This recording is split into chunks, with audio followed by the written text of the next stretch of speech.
एक बड़ी फिल्म का ट्रेलर आता है और इंटरनेट पर जैसे एक तूफान आ जाता है। जी हाँ, हम बात कर रहे हैं फिल्म राजा शिवाजी की, जिसके ट्रेलर रिलीज होते ही एक जबरदस्त बहस छिड़ गई है।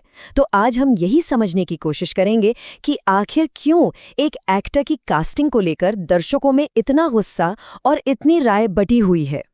सवाल तो यही है ना, कि आखिर एक फिल्म के ट्रेलर में ऐसा क्या था कि ऑनलाइन इतनी तीखी बहस शुरू हो गई। चलिए इसी सवाल का जवाब ढूंढते हैं।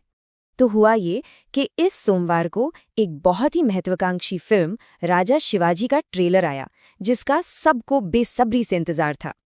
और ट्रेलर के आते ही सारा का सारा ध्यान, सारी की सारी बातें एक ही तरफ मुड़ गईं, फिल्म के एक्टर और प्रोड्यूसर रितेश देशमुख की तरफ।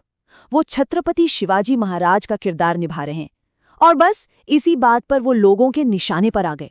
तो आखिर लोग कह क्या रहे हैं, इंटरनेट पे चल क्या रहा है, आइए जरा सोशल मीडिया पर हो रही इन बातों को थोड़ा करीब से देखते हैं। देखिए, ज्यादातर जो ऑनलाइन बातें हो रही है ना, उनका निचोड़ कुछ ऐसा है। लोगों को लग रहा है कि एक महान योद्धा के किरदार के लिए जो एक ऑरा, एक पर्सनैलिटी चाहिए होती है, वो रितेश में कहीं नजर नहीं आ रही है। और कुछ लोगों के लिए तो ये मामला सिर्फ एक्टिंग से कहीं ज्यादा गंभीर है। उनका मानना है कि परफॉर्मेंस में कोई आत्मा ही नहीं है, कोई जान ही नहीं है। यहाँ तक कि कुछ लोगों को तो ये किरदार का एक तरह से अपमान तक लग रहा है। तो अगर हम पूरी ऑनलाइन बहस को समेटें तो मोटी मोटी 4 बातें निकल कर आ रही हैं। 1, लोग कह रहे हैं कि उन्होंने ये रोल करने की हिम्मत ही कैसे की।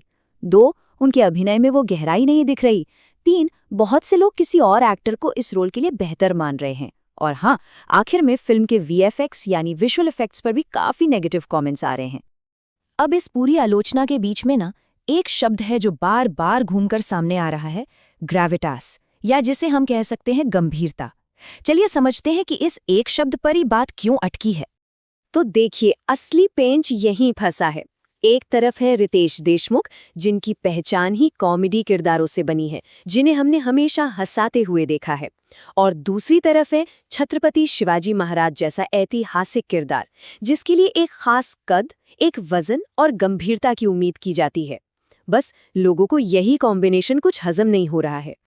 पर रुकिए, कहानी सिर्फ यहीं तक नहीं है।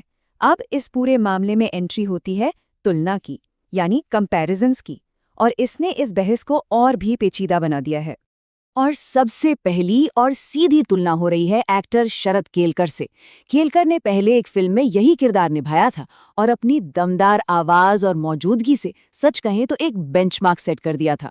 तो अब कई लोगों का मानना है कि उस लेवल के सामने देशमुख का किरदार फीका लग रहा है। अब तक तो ये बात सिर्फ आम जनता और सोशल मीडिया पर थी, लेकिन अब इस बहस में इंडस्ट्री के एक्सपर्ट्स यानी ट्रेड एनालिस्ट्स भी अपनी राय दे रहे हैं। जाने माने ट्रेड एनालिस्ट अमोद मेहरा ने एक और एंगल सामने रखा है। उनका कहना है कि राजा शिवाजी की सीधी टक्कर विक्की कौशल की आने वाली फिल्म छावा से होगी, जिसमें वो संभाजी महाराज का रोल कर रहे हैं। और जब इन दोनों को आमने सामने रखा जाएगा तो रितेश देशमुख उतने असरदार नहीं लगते। मतलब अब इंडस्ट्री भी इस कास्टिंग पर बहुत करीब से नजर बनाए हुए है। तो लबोलुआब ये है कि एक ट्रेलर ने एक एक्टर की कॉमेडी इमेज और एक गंभीर ऐतिहासिक किरदार के बीच की खाई को लेकर एक बड़ी बहस छेड़ दी है। और इस आग में घी का काम कर रही है दूसरे एक्टर्स हो रही जोरदार तुलना। और ये सारा किस्सा हमें एक बहुत ही बुनियादी लेकिन बहुत ज़रूरी सवाल पर लाकर खड़ा कर देता है कि क्या किसी एक्टर का पिछला काम उसकी आने वाली भूमिकाओं की सीमा तय कर सकता है? क्या एक एक्टर को अपनी छवि से बाहर निकलकर कुछ अलग करने का मौका नहीं मिलना चाहिए?